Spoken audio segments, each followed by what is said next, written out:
मनुष्य का जीवन एक निरंतर दौड़ है। हर कोई किसी न किसी चीज को जीतने की होड़ में लगा है। कोई धन की दौलत इकट्ठा कर लेना चाहता है, कोई सत्ता पर अधिकार जमाना चाहता है, कोई नाम और यश से पूरी दुनिया को प्रभावित करना चाहता है। और अगर तुम किसी से पूछो कि जीवन में सबसे बड़ी सफलता क्या है, तो एक ही उत्तर मिलेगा, दूसरों से आगे निकल जाना, उन्हें मात दे देना, उनसे जीत जाना। लेकिन मैंने देखा है जो लोग बाहर की इस जीत में पूरी ताकत लगा देते हैं, वही भीतर से सबसे गरीब होते हैं। तुम लाखों रुपए जीत लो, करोड़ों लोगों की तालियां पालो, मगर अगर अपने मन को नहीं जीता तो सब कुछ व्यर्थ हो जाएगा, क्योंकि अंत में तुम्हें अपने भीतर ही जीना है। तुम्हारी रात की नींद, तुम्हारे दिल की शांति, तुम्हारे भीतर का मौन, यही तुम्हारा असली धन है। मगर आदमी बाहर भाग रहा है। वह सोचता है अगर मैं दुनिया जीत लूंगा तब भीतर की शांति अपने आप मिल जाएगी। यह सबसे बड़ा भ्रम है, क्योंकि भीतर की शांति कभी बाहर से नहीं आती। बाहर की जीत अस्थायी है। आज तुम विजेता हो, कल कोई और तुमसे आगे निकल जाएगा। बाहर की जीत तुम्हें अहंकार देती है, और अहंकार जितना बढ़ता है भीतर की पीड़ा उतनी गहरी होती है। इसलिए मैंने कहा है पहले खुद जीतो। इसका मतलब है अपने मन की उलझनों को देखना। तुम्हारे भीतर क्रोध है, ईर्ष्या है, इच्छाएं हैं। अगर तुम इन्हें पहचान नहीं पाते, अगर तुम इनके गुलाम बने रहते हो, तो बाहर की सारी जीत तुम्हें दास ही बनाए रखेगी। मान लो किसी ने धन जीत लिया, मगर गुस्से में अपने ही परिवार को दुखी कर दिया। किसी ने सत्ता जीत ली, लेकिन रात को नींद नहीं आती। तो बताओ यह कैसी जीत है? क्या इसे विजय कह सकते हो? नहीं, यह हार ही है, भले ही पूरी दुनिया तुम्हें विजेता कहे।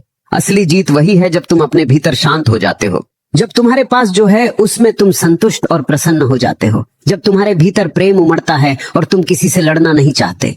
याद रखो, यह जीत दूसरों के खिलाफ नहीं है, यह जीत तुम्हारे ही मन के खिलाफ है। और जो आदमी अपने मन को जीत लेता है, उसके लिए बाहर की दुनिया स्वयं ही बदल जाती है। अब उसे किसी और पर विजय पाने की आवश्यकता नहीं होती, क्योंकि उसका जीवन ही विजय बन जाता है।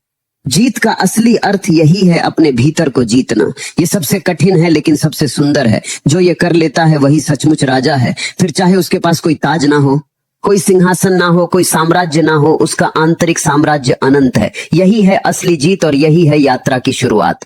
जीवन में हर इंसान को लगता है कि उसका कोई ना कोई दुश्मन है। कभी हम पड़ोसी को दुश्मन मान लेते हैं, कभी समाज को, कभी हालात को, कभी राजनीति को। हम सोचते हैं कि अगर ये सब सही हो जाए तो हमारा जीवन सुखी हो जाएगा। लेकिन जरा ठहर कर देखो, क्या सचमुच बाहर का कोई व्यक्ति या परिस्थिति तुम्हें दुखी करती है, या दुख का असली कारण तुम्हारे भीतर ही छिपा है? मैं कहता हूं तुम्हारा असली दुश्मन बाहर नहीं, भीतर बैठा है। तुम्हारा क्रोध, तुम्हारा अहंकार, तुम्हारा लोभ, यही असली दुश्मन है। ये चुपचाप तुम्हारे भीतर रहते हैं और तुम्हारी सारी शांति को खा जाते हैं। सोचो, पड़ोसी अगर बुरा बोलता है तो चोट तुम्हें क्यों लगती है? क्योंकि भीतर अहंकार बैठा है। अगर अहंकार ना हो तो कोई भी तुम्हें अपमानित नहीं कर सकता। क्रोध तुम्हें नचाता है, लोभ तुम्हें गुलाम बना देता है, और ईर्ष्या तुम्हारे हृदय की आग बन जाती है। यह तुम्हारे सबसे करीबी दुश्मन है। कभी कभी तुम बाहर बड़ी जीत हासिल कर लेते हो, लोग तुम्हें विजेता कहते हैं, सफल कहते हैं, लेकिन रात को जब सोते हो तो नींद नहीं आती, क्योंकि तुम्हारा मन शांत नहीं है। मन लगातार तुम्हें खाता है। अगली जीत कहाँ होगी, अगला पुरस्कार कहाँ से मिलेगा? यह बेचैनी ही बताती है कि असली पराजय भीतर है। एक आदमी था जिसने पूरी दुनिया से लड़ाई की, हर जगह उसने विरोधियों को हराया। वह दूसरों को मात देने में माहिर था, लेकिन जब रात होती वह अपने ही मन से हार जाता। उसके विचार उसे सोने नहीं देते थे।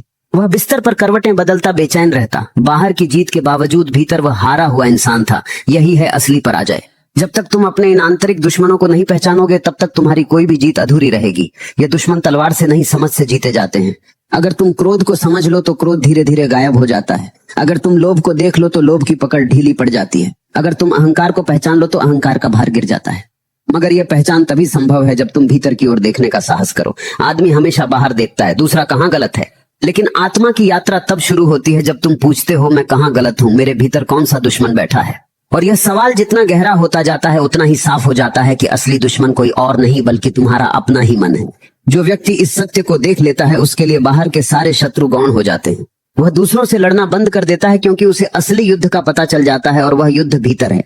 इसलिए मैंने कहा, बाहर मत देखो, भीतर देखो। वही असली युद्ध भूमि है, और वही तुम्हें विजेता बना सकती है। इतिहास में एक नाम बड़ा प्रसिद्ध है, सिकंदर महान। कहा जाता है उसने लगभग पूरी दुनिया को जीत लिया। जहां जहां गया वहां के राजा उसके आगे झुकते चले गए। वह तलवार से जीता, सेना से जीता, रणनीति से जीता। दुनिया ने उसे महान कहा।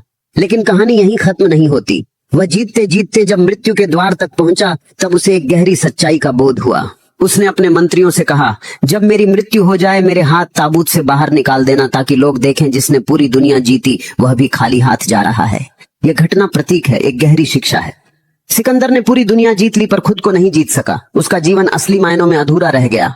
सोचो यह कैसी विडंबना है। एक आदमी बाहर से सबसे बड़ा विजेता कहलाया, लेकिन भीतर से पराजित ही रहा। उसकी आत्मा कभी शांति को नहीं छू सकी। उसके भीतर की प्यास बुझी नहीं, बल्कि और बढ़ती चली गई।